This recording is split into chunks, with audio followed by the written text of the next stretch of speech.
Olá, paz, eu sou o pastor da Igreja Batista Peniel, pastor Nzuzi José, aqui no Guarujá, Vicente de Carvalho, há aproximadamente 28 anos, mais ou menos, ou 30 anos por aí, que estou no Ministério Peniel, onde que foi acolhido eu e a minha esposa e nossos 3 filhos, onde Deus nos fez prosperar. Eu cheguei aqui no Brasil em 87, onde que eu estudei, e por várias vezes tentei voltar para a minha terra e entendia que somente vim aqui para estudar. Naquela época, como solteiro, estudei, me formei em bacharel em teologia. Eu não sabia falar língua portuguesa. Quando cheguei aqui no Brasil, não sabia falar nada, apesar de ser angolano. E eu fui criado e cresci em outro país, chamado Congo. Hoje, naquela época era chamado Antigo Zaire. E cheguei aqui no Brasil, não sabia falar nada, praticamente, nada. Nada, mas eu entendi que tinha um chamado onde que eu estudei, muito complicado, uma escola muito disciplinada e exigente, lá na Palavra de Vida, na Atibaia, onde que passei praticamente meus 4 a 5 anos no sistema de internação. E logo depois eu casei, nos casamos e a pastora Liliane. Porém, depois que estudei e me formei, e não tinha rumo. É verdade que eu queria voltar para a minha terra, né? Mas só que não tinha condições materiais para retornar para a minha terra e precisava fazer alguma coisa. O nosso primeiro filho já tinha nascido, enfim. E estou contando esse testemunho não é para demonstrar uma certa angústia ou certa frustração ou mágoa no meu coração. Nada disso. Meu coração é limpo, Deus é testemunho da minha vida e, enfim, apenas estou contando esse testemunho da minha vida aqui como, em primeiro lugar, para glorificar o nome do Senhor. Não é uma chateação, não é frustração no meu coração, nada mais. Em primeiro lugar, é testemunho de fé que eu tenho. E, em segundo lugar, eu vou falar um pouquinho sobre essas obras que Deus me capacitou, né, para escrever. Escrevi esse livro aqui, chamado O Propósito da Sua Dor. A escrita está invertida um pouquinho, mas o nome do livro realmente é esse, né? O Propósito da Sua Dor. Depois escrevi esse livro, também O Propósito da Sua Felicidade, está invertido, mas esse é o título mesmo, né? O Propósito da Minha Felicidade, perdão. E o último livro que eu escrevi recentemente é esse aqui, Sobretudo que se deve guardar, guarda seu coração. E então, essa é uma das razões pela qual eu estou gravando e deixando meu testemunho aqui. E me lembro que quando eu comecei a pastorear, resumindo um pouquinho da história, sempre escutei coisas que de alguma forma poderia me deixar por baixo, né? Uma delas que eu não sabia falar português, como não sei, muitas coisas que não sei ainda falar até agora. E o pouco que eu sei, aprendi aqui no Brasil. Aprendi assim lendo, aprendi ouvindo, nunca estudei língua portuguesa, né? Não tive esse privilégio de estudar língua portuguesa por enquanto. Mas tudo que aprendi é catando, assim, ouvindo, lendo e tal, conversando com as pessoas. E estou colocando esse testemunho aqui, em primeiro lugar, para a glória de Deus. Deus tem nos ajudado, Deus tem me guardado, Deus nos abençoou muito aqui no Brasil, né? Eu creio que esse é apenas o começo, né? O nosso futuro está na mão de Deus. Deus que escreve a minha história aqui no Brasil, não escreve história escrita pela mão do homem. Se fosse pela mão do homem, eu não estaria aqui, estaria em outro lugar. Deus nos deu 3 filhos aqui, né? Deus nos deu amigos, nos deu irmãos em Cristo, e pessoas que caminham com a gente no discipulado, no treinamento, no mentoreamento. Também Deus me deu a graça de me tornar Master Coach, e treinamento que eu recebi durante uns 4 anos, mais ou menos, a capacidade de empoderar as pessoas, né? Melhorar o comportamento das pessoas e sonhar essas coisas todas. E em todo esse período que pastorei, desde o início do nosso pastoreio, e sempre uma coisa que, como acabei de falar aqui, que poderia me deixar por baixo, e que escutei, que em primeiro lugar que não sabia falar português, o que eu falava as pessoas não entendiam, tal. Muitas vezes ouvi isso, cansei de ouvir isso. Você não sabe falar português, ninguém entende o que você fala, lá no púlpito, ninguém sabe o que você está falando, enfim. Várias vezes ouvi isso aí. Nos últimos anos, ninguém mais só fala sobre isso, né? Diminuiu bastante. Agora, não sei por que diminuiu, né? Se eu melhorei o português, se ainda continua nessa aprendizagem, né? Nos últimos anos, as críticas diminuíram realmente. Não sei se era crítica para mim, para acabar comigo, mas não, pelo contrário, todas essas críticas eu escutava e eu não parava. Eu escutava e eu não colocava na minha cabeça isso. As pessoas falavam que pastor, aquele pastor lá da igreja e tal, não sabe falar português, ninguém entende o que ele fala, tal.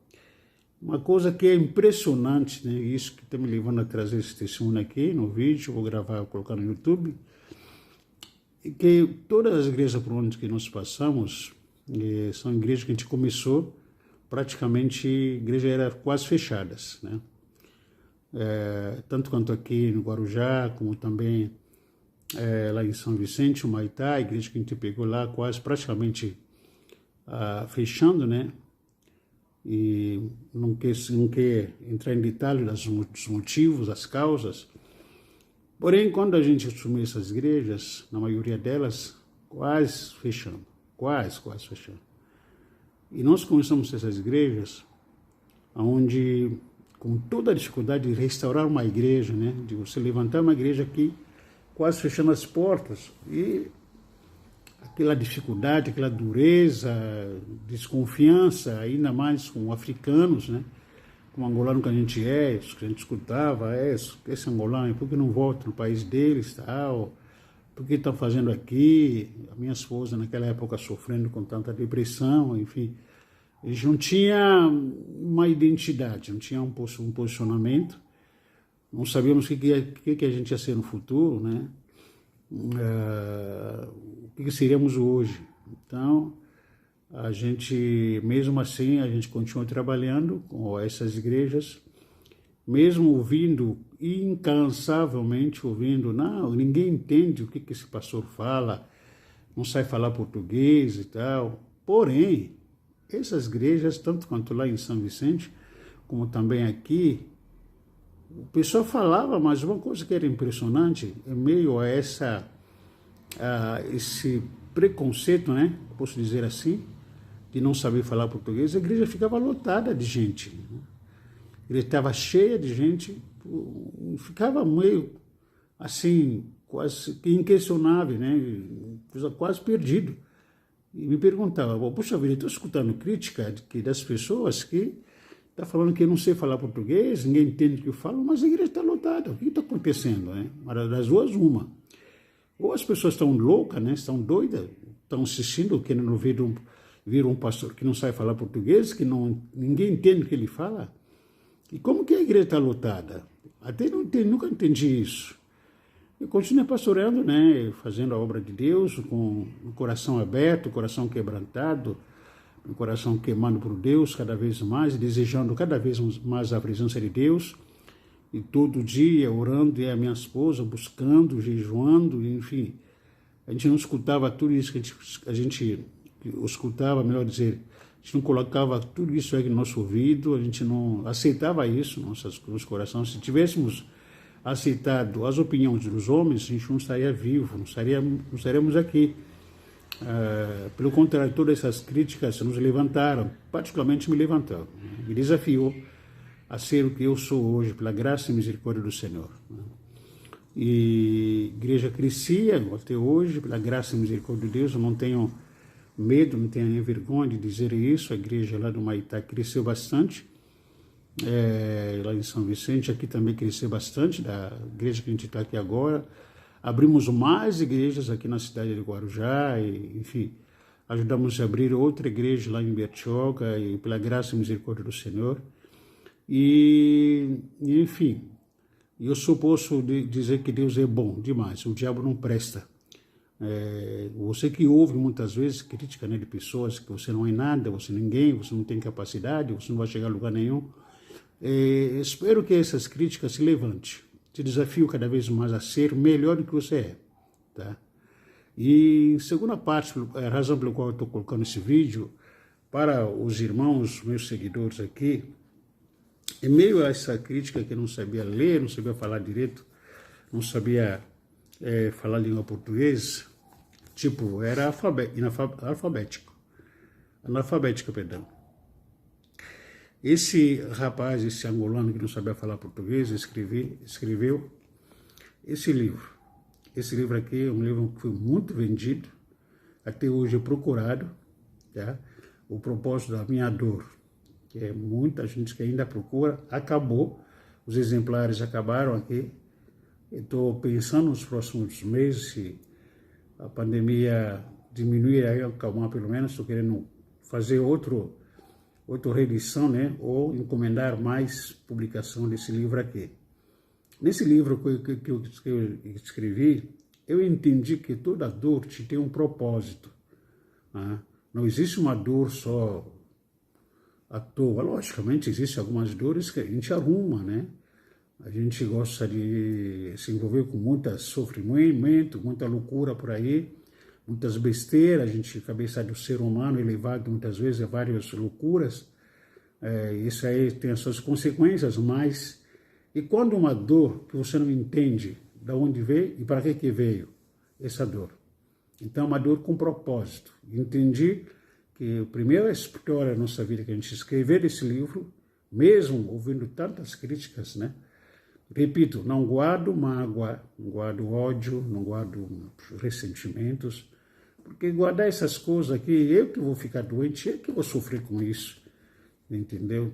Mas apenas eu que entendi que toda essa crítica, toda essa situação, a crítica que não sabia falar, falava tudo enrolado, me alavancou, me desafiou. Eu falei que, não sei escrever, mas eu vou lutar, vou escrever. Mesmo que o pessoal falou que não sei escrever, mas vou escrever mesmo assim. Escrevi esse exemplar que foi muito vendido e que até hoje é muito procurado. E aí, então, toda a dor que você está enfrentando tem um propósito, não é à toa e não é em vão. Tá? Depois que eu escrevi esse livro aqui, como resposta desse livro, O Propósito da Sua Dor, eu vim escrever esse também, o chamado Propósito da Minha Felicidade. Porque tudo tem propósito nas nossas vidas. A dor tem propósito. A felicidade também tem propósito. Hoje se fala tanto sobre a felicidade sobre isso, sobre aquilo, você tem que ser feliz sobre isso, sobre aquilo, ser feliz de qualquer maneira. O mais importante é ser feliz, não é tanto quanto aquilo que você ouve por aí. O mais importante é que você tem que ser feliz, senão, se você está em pecado, se você está com uma vida errada, ou com uma vida correta, uma vida conforme a vontade de Deus, isso não interessa muito. O mais importante é que você ser feliz. E nesse livro, e com base bíblica, eu entendi que a felicidade, em primeiro lugar, tem que agradar a Deus. Não sobre ter felicidade que agrada a você como ser humano. Mas, em primeiro lugar, a felicidade, Deus tem que ser feliz contigo, pelo tudo que você é. E também você tem que ser feliz conforme a vontade de Deus. Não simplesmente em busca da felicidade como hedonismo, tal, com satisfação própria, não importa Não importa as consequências no qual você quer ser feliz, mas o mais importante é que você tem que ser feliz de qualquer maneira. Então, nesse livro, nesse segundo livro que escrevi, onde que eu falo sobre o propósito da minha felicidade. Coloquei a propósito da dor, esse é o propósito da felicidade. 12 livros que eu escrevi. Finalmente, também, eu não sei se vai ser o último ou não posso garantir nada. Mas o último livro que eu escrevi é esse aqui. A razão pelo qual eu escrevi esse livro aqui, sobretudo que você deve guardar, guarda seu coração. O versículo do Provérbios capítulo 4, verso 23, esse texto que eu ouço muito falar, cantado, entre conversas, pregações, estudo, enfim, no dia a dia que a gente da gente, sempre escuto Provérbios capítulo 4, verso 23. Sobre tudo que você deve guardar, guarda o seu coração, porque dele provém todas as fontes para a vida. Entendeu? E eu, certa vez, alguns anos atrás, acho que uns 2, 3 anos atrás, eu me deparei, me questionando, né? Como guardar o coração? Como? Se o Provérbios capítulo 4, 23 está nos sugerindo, nos pedindo para que nós podemos guardar o nosso coração, e comecei a me perguntar pessoalmente, falei, como que eu devo guardar esse coração? Como? Existe uma fórmula de guardar o coração? Porque dele provém todas as fontes para a vida. E fiquei meio questionando e perguntando, fuçando, estudando, lendo tal, e sobretudo que você deve guardar, guarda o seu coração, porque dele provém todas as fontes, a fonte para a vida. Primeiro, o que é o coração? Me questionei e comecei a estudar, orando, estudando, e comecei a ter algumas respostas bíblicas do que é o coração. E, à luz da palavra de Deus, eu consegui entender um pouquinho o que é o coração. À luz da palavra de Deus também entendi que como guardar o coração? Como? E através desse livro aqui consegui ter algumas respostas e sugestões de como pelo menos você pode ser ajudado a guardar seu coração. E o seu coração para que não seja fonte para a morte, mas seja fonte para a vida. Porque aquele que sabe guardar seu coração, colhe a vida, vai colher vida abundante, vida em plenitude, vida de prosperidade, vida cheia da presença de Deus, vida cheia de frutos, aquele que sabe guardar seu coração. Ao contrário, também verdadeiro. Não saber guardar o coração você colhe a morte, tristeza, fracasso na vida, fracasso em todas as áreas da sua vida. Você vai ter uma vida de derrota todos os dias, todas as horas da sua vida. Você não vai ter perspectiva de vida, não vai ter propósito de vida, porque não soube guardar o seu coração. Então, desses livros aqui ainda existe, né? Se você quiser adquirir, você pode adquirir esses livros aqui através do meu contato. Você pode, vou deixar aqui os meus contatos aqui, você poder adquirir esses livros, ainda tem, tanto quanto o propósito da sua felicidade, como também guardar o seu coração, ainda existe. Como falei, nos próximos meses eu estou pensando e analisando para poder encomendar novamente alguns exemplares do livro chamado O Propósito da Minha Dor. Então, isso, quando estiver pronto, eu vou avisar aqui nas redes sociais também, aqui na Igreja Batista Penedo Vicente Carvalho, se você quiser aqui entrar em contato, talvez tenha chegado, tá bom? Deus abençoe a todos, muito obrigado e participe, eu quero te desafiar para que você possa, sim, me seguir ou até se inscrever no meu canal de vídeo, tá bom? Deus abençoe você, te guarde e nos acompanha, porque sempre Deus tem uma palavra de bênção para a sua vida, para a glória do Senhor. Em nome de Jesus. Amém.